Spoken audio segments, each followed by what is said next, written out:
Story. And I say, a little old wine drink of me.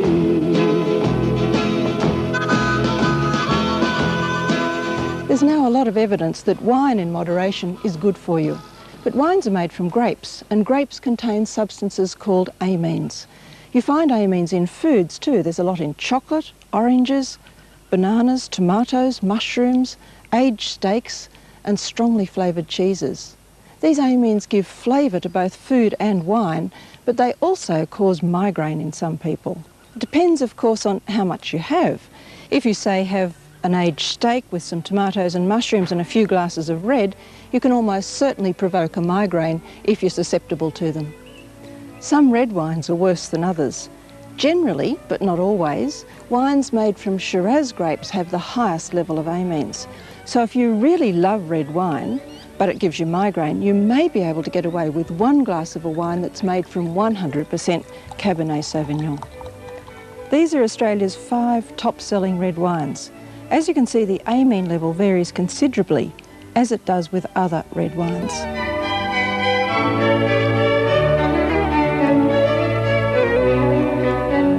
Most white wines have lower levels of amines, but some have higher levels of preservatives, so they can be bad news if you react adversely to preservatives.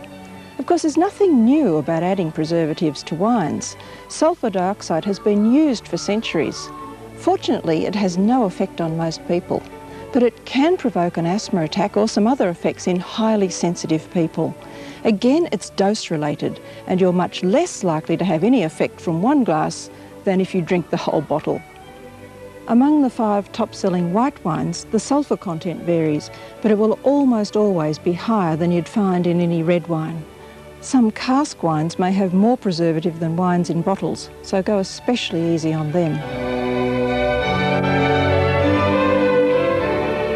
I'm convinced that wine is a good thing in small doses. It helps reduce your cholesterol, and 1 or 2 glasses of red wine a day can help prevent blood clots forming and blocking your arteries.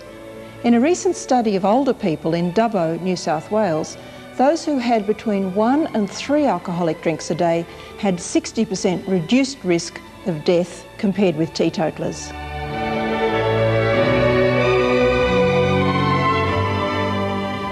If red wine gives you a headache, you could try avoiding wines that contain Shiraz grapes.